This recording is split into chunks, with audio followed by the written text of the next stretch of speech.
Salut tout le monde, j'espère que vous allez bien les amis. On est parti ce soir pour un débrief de ce huitième de finale aller de la Ligue des Champions.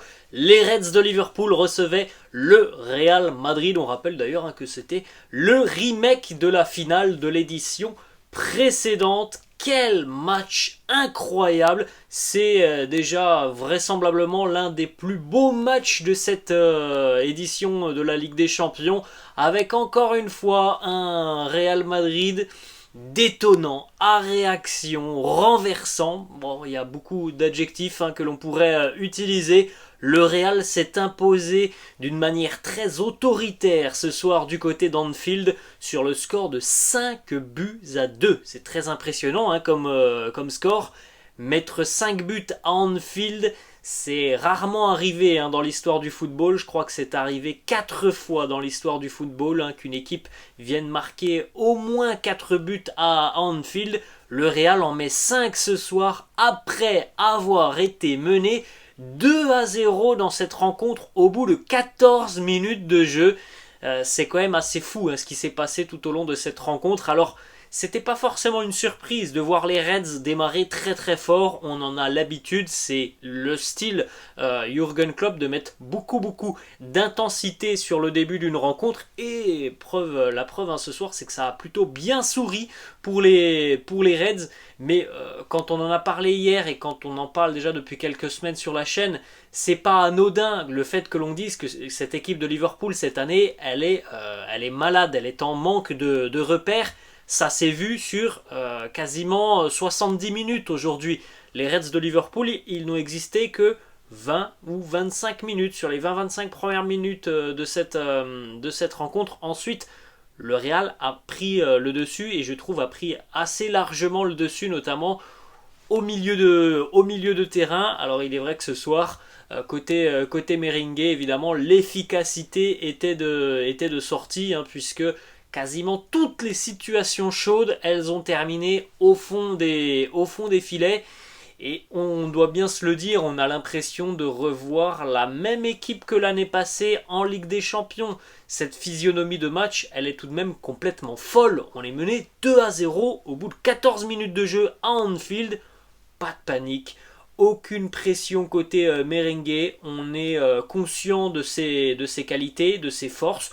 On sait qu'on va revenir dans cette rencontre. C'est ce qu'il s'est passé pour le Real. Le premier but de Vinicius à la 21e a changé complètement la dynamique de cette rencontre. Le doute est entré petit à petit dans la tête des Reds. On en avait parlé, je ne sais plus si c'était ce matin ou hier. Psychologiquement, cette équipe de Liverpool, déjà on le sait, elle est malade cette saison, mais psychologiquement, elle est complètement atteinte par le Real Madrid, par les finales, les deux finales récentes en Ligue des Champions. Tu vois une équipe qui est en plein doute d'affronter ce Real qui, comme on l'a dit ce matin dans la vidéo, est mystique en Ligue des Champions. Il se passe des choses quand même qui sont assez folles avec le Real en Ligue des Champions. Bref, ça a été une très belle soirée de football qui avait pourtant quand même bien mal démarré avec ce début de rencontre où les Reds ont mis une grosse intensité, un gros pressing et où encore une fois la défense du Real s'est montrée très fébrile, mais par la suite on a vu une équipe tonitruante offensivement et d'une efficacité redoutable. Les buteurs de cette rencontre: Darwin Núñez à la 4e, le deuxième but pour les Reds de Liverpool, Mohamed Salah 14e sur une énorme erreur de relance de Thibaut Courtois. Vinicius 21e, le bijou de l'extérieur, de l'intérieur du pied droit enroulé. Il a vraiment été très rapide dans l'exécution de son geste. Très beau but de Vini à la 21e. 36e, Alisson qui rend la pareille à Thibaut Courtois. Énorme erreur d'Alisson qui veut relancer. Vinicius vient le contrer. Ça termine au fond des filets. 47e, début de seconde mi-temps. Là aussi, à un moment charnière de cette rencontre. On joue depuis 2 minutes en seconde mi-temps. Le Real prend déjà l'avantage. Militao laissé libre de tout marquage. Le joli coup franc de Luka Modric. Ça fait 3 buts à 2. Ensuite, on aura donc du Benzema avec un joli petit duo avec Rodrigo. Bon, il est un petit peu chanceux ce but. C'est vrai qu'il a été contré par Joe Gomez, me semble-t-il. Et puis à la 67e, le festival aussi du Nwebe sur une contre-attaque rondement mené par les merengues. Ça a été quand même un match assez fort hein, en intensité. Quand le Real est véritablement rentré dans la rencontre, il y a eu énormément de répondants, c'est vrai. Bon, le début de rencontre a été totalement en la faveur des Reds, mais par la suite, la rencontre a quand même, je trouve, été plutôt globalement dominée par les merengues. Vous avez juste à côté de moi, les amis, la timeline de cette rencontre. Donc, je rappelle évidemment, c'est par rapport au temps fort et au moment chaud de la rencontre. Donc en vert pour les Reds de Liverpool et puis en bleu pour le Real. Donc vous pouvez le constater tout de même, le Real a été assez tranchant, assez incisif, c'est-à-dire que les merengues ce soir, dès qu'ils sont venus à peu près dans la surface de réparation, ça faisait très mal et souvent ça faisait but. Mais voilà, cette équipe de Liverpool, oui, il y a eu un début de match qui a été assez intéressant.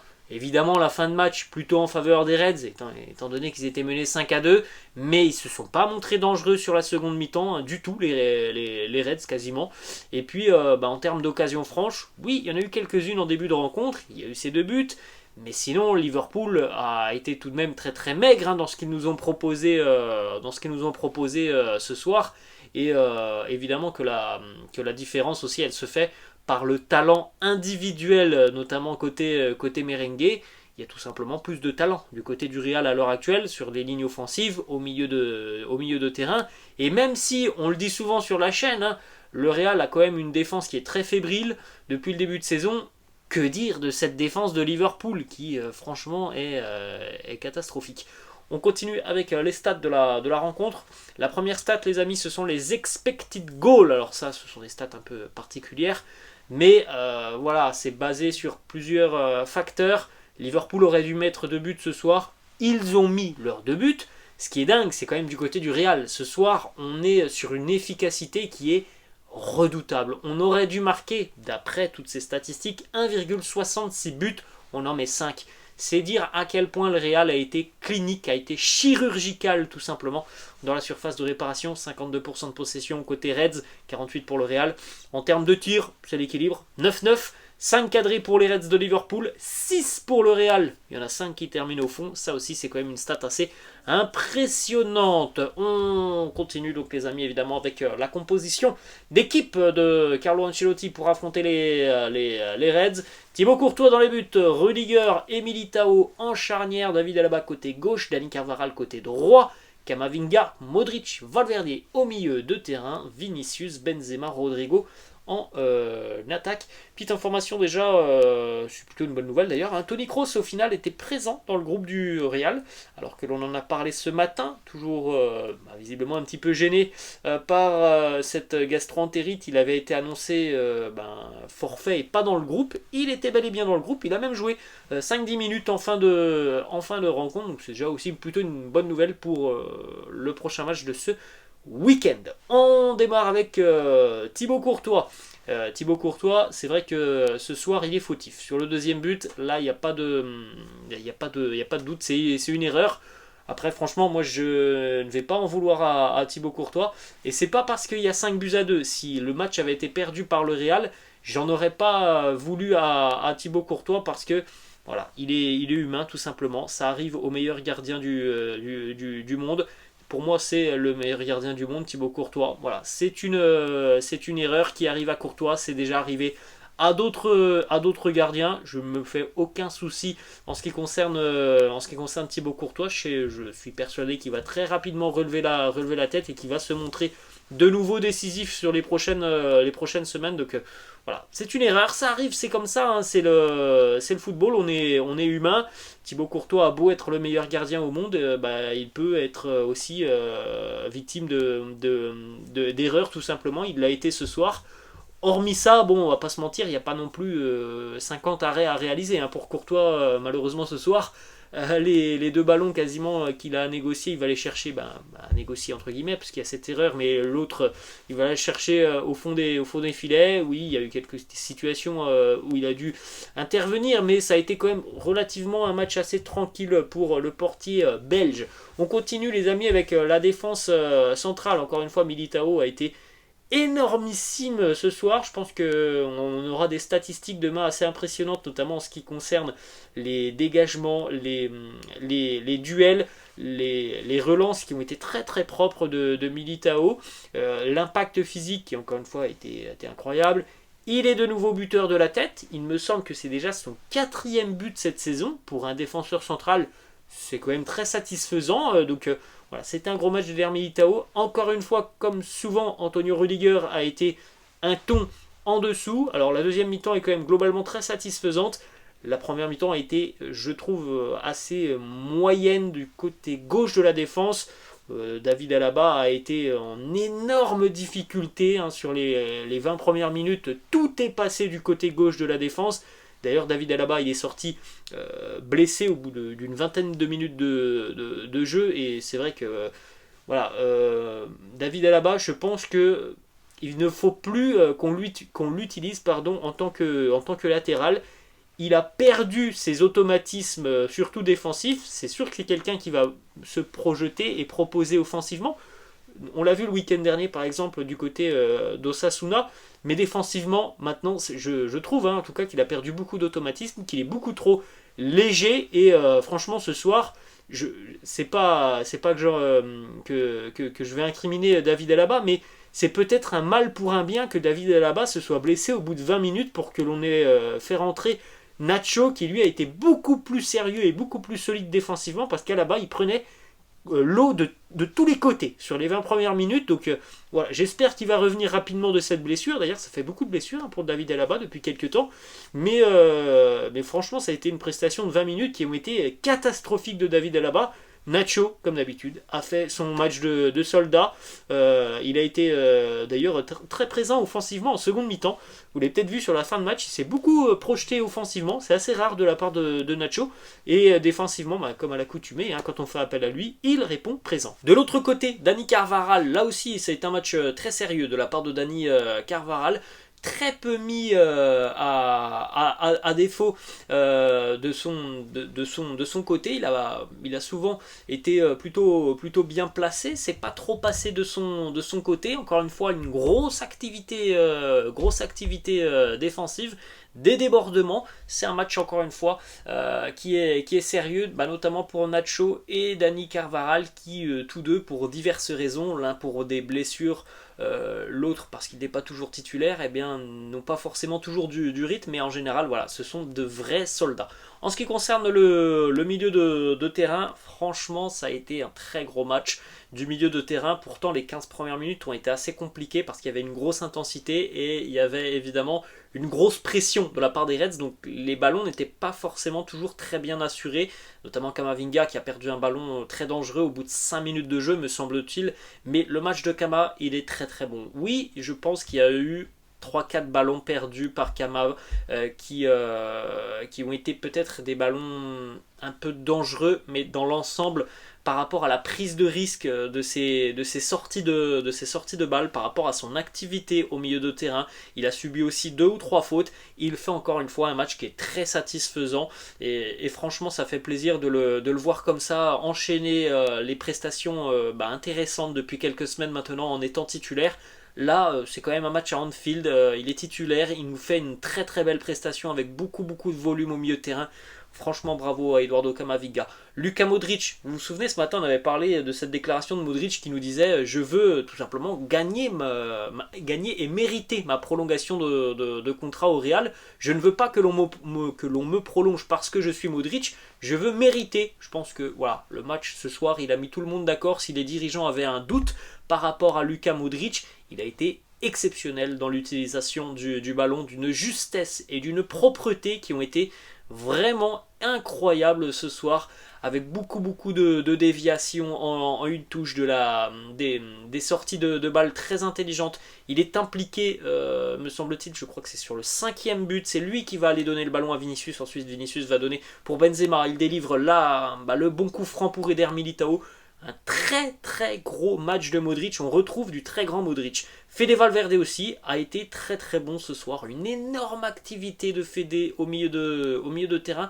Alors on ne l'a peut-être pas vu dans les zones offensives où c'est vrai que depuis le début de saison on a l'habitude de le voir notamment prendre sa chance, tirer de loin. On l'a peut-être pas vu sur ce domaine-là, mais défensivement, il y a eu un énorme boulot. Encore une fois, un gros abattage au milieu de terrain. Beaucoup de dynamisme, de pressing. C'était parfois un jeu sans ballon pour Fede, mais dans l'ensemble, c'est un vrai match, encore une fois, hein, de la part de Fede Valverde. Le milieu de terrain a été plus que satisfaisant ce soir, et il en est de même pour la ligne d'attaque. Vinicius a été franchement exceptionnel ce soir. Il a été très juste dans tous ses choix. Il en a que très peu rajouté ce soir. Ça aussi, c'est vraiment bien, parce que parfois on le voit, voilà, tenter le dribble de trop. Ce soir, j'ai trouvé que c'était quand même très raisonnable. Ce qu'il a fait en ce qui concerne la provocation, je l'ai trouvé très bien. Il a lâché les ballons au bon moment. C'est quand même 2 buts. Alors oui, il y en a un, c'est un contre. Mais voilà, il va mettre ce pressing sur Alisson. Le premier but, il est magnifique. Il a fait des différences. Il y a cette passe D pour Karim Benzema. Il y a eu beaucoup de différences. Il aurait même pu délivrer une passe D aussi pour Rodrigo en première période. Franchement, un très gros match de Vinicius. C'est pareil pour le Nouébé, qui n'a pas eu grand chose à se mettre sous la dent en première période. Mais voilà, il y a cette bonne combinaison sur le premier but de Vini, le petit 1-2. Et puis sur la seconde mi-temps, le petit 1-2 avec Rodrigo. Le second but, c'est du grand art, parce qu'il se joue littéralement de la défense et de Alisson. C'est magnifique ce que fait Karim. Donc voilà, franchement un super match au niveau de l'attaque merengue. Rodrigo a eu une ou deux situations en première période, me semble-t-il. Mais c'est vrai que voilà, par rapport à Vinicius et Benzema, évidemment, quand les deux autres à côté mettent un doublé chacun, c'est sûr qu'il est un ton en dessous, mais son match est bon globalement à Rodrigo. Beaucoup de boulot de repli défensif. D'ailleurs, on l'a vu, je crois, sortir un petit peu avec des crampes. Donc voilà, ça reste un très gros match dans l'ensemble de toute l'équipe. Il y a eu vraiment de très bonnes choses, et il y a vraiment ce Real en mode Ligue des Champions, hein, que l'on a retrouvé ce soir. Ça, il n'y a pas de doute là-dessus. C'est un vrai gros match, et voilà, hein, c'est vrai qu'avec ce score de 5-2, on peut dire quand même qu'une grande partie du travail est effectuée pour aller chercher et valider une qualification en quart. Parce que maintenant, pour Liverpool, il faudra en mettre au moins 3 au Bernabeu pour aller se qualifier. Alors évidemment, on ne va pas crier victoire trop vite, hein. On sait très bien qu'il y a des scénarios complètement dingues en Ligue des Champions, mais c'est sûr que par rapport à cette prestation, par rapport à l'avantage psychologique, par rapport à l'état de forme des Reds de Liverpool cette saison, l'état de forme du Real, il est quand même difficile d'imaginer que les Reds puissent inverser la tendance au match retour. Ça sera dans 3 semaines. Voilà les amis, la fin de cette vidéo, j'espère que ça vous a plu. N'hésitez pas comme d'habitude à lâcher un petit pouce bleu, n'hésitez pas non plus à vous abonner à la chaîne. Je vous laisse et je vous dis à la prochaine. Ciao.